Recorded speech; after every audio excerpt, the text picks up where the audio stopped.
স্বৈরাচার শেখ হাসিনার যে রায় হয়েছে মৃত্যুদণ্ড আদালতের মাধ্যমে ২৪শে গণ অভ্যুত্থানে প্রায় ১৫০০ নিরীহ জনসাধারণ নিহত হয়েছে শেখ হাসিনা কর্তৃক নির্দেশনার কারণে।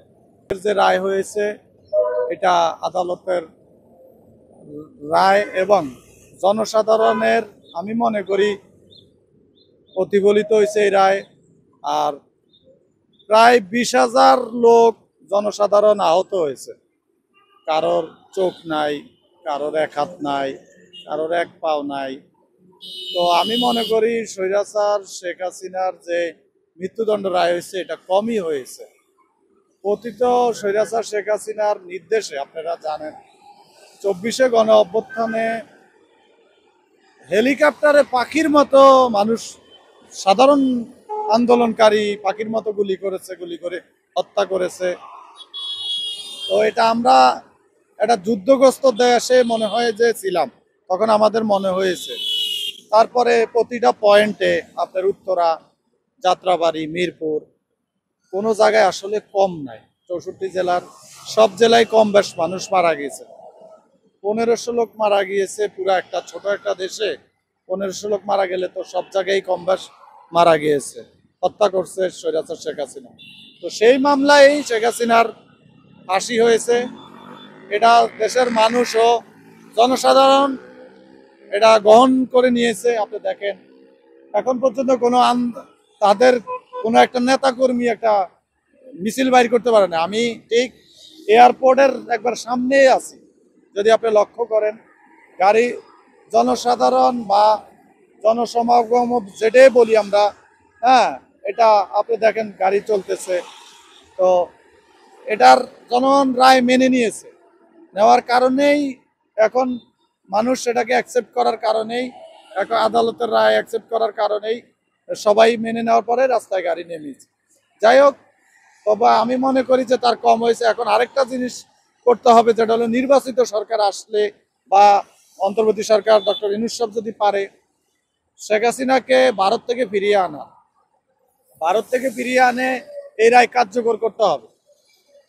ভারত আপনি জানেন স্বাধীনতার ইতিহাসে ১৯৭১-এর আগের যেই স্বাধীনতা মানুষ চেয়েছে, এটা সর্বপ্রথম আমরা তো তখন হই নাই, এর পরবর্তীতে আমরা ইতিহাস থেকে জানতে পারি সর্বপ্রথম বঙ্গবন্ধু এদেশের স্বাধীনতা চায় নাই। তাকে এই রাজ্যের একটা দায়িত্ব দেওয়ার কথা ছিল পাকিস্তানের সেই ইয়াহিয়াদের। তো সেই হিসাবে একটা নির্বাচন করে সংখ্যাগরিষ্ঠতা বঙ্গবন্ধু সেটা পাশ করছে, যেটা পাকিস্তান বুঝতে পারে না। আর বঙ্গবন্ধুরও চিন্তা ছিল যে, তার প্রথম থেকেই চিন্তা ছিল যে ক্ষমতা, এই দেশের স্বাধীনতা নয়, এটা এই বাংলার দায়িত্ব নেওয়ার জন্য। তো যে কোনো কারণবশত একটা মুক্তিযুদ্ধের যেই যুদ্ধের প্রেক্ষাপট সৃষ্টি হয়েছে, এটা সৃষ্টি হওয়ার পরে এদের স্বাধীনতা হয়েছে অনেকের মা বোনের ইজ্জতের বিনিময় এবং বিভিন্ন লোকের যুদ্ধে। আমাদেরও আত্মীয় স্বজন অনেকেই মারা গেছে, অনেকেই মুক্তিযুদ্ধে আছেন। তো সেভাবে স্বাধীনতা হয়েছে। আপনি দেখেন বঙ্গবন্ধুর সৃষ্টি যারা করেছে, ইন্ডিয়া বঙ্গবন্ধুর সৃষ্টি করেছে। ইন্ডিয়া আমাদের পার্শ্ববর্তী রাষ্ট্র, সেটা আমাদের সৃষ্টি করেছে। তাদের কি স্বার্থের জন্য করছে এটা আমরা অনেকেই জানি। যেমন ইন্ডিয়া কখনোই আমাদের ভালো চায় নাই। ভালো চাইলে তো ইন্ডিয়ার সাথে আমাদের যে বন্ধুত্বপূর্ণ সম্পর্ক, এটা এই যে সীমান্তের যে হত্যা, এটা বন্ধ অবশ্যই হইতো। সীমান্তে একটা হত্যা হইতো না, তারা যদি আমাদের বন্ধু হইতো। একটা হত্যা কিভাবে হয়? ফেলানি হত্যার যে কাঁটাতারে ঝুলাইয়া এই ফেলানিকে যে হত্যা করা হয়েছে, আমাদের যে পানি বন্টনের যে তিস্তা চুক্তি, এটা হয় না। যদি বন্ধু ইন্ডিয়া হইতো আমাদের, তাহলে ঠিকই। তার মানে কি, ইন্ডিয়া আমাদেরকে সব সময় চুষে নিয়েছে, তারা তাদের একক স্বার্থের কারণে।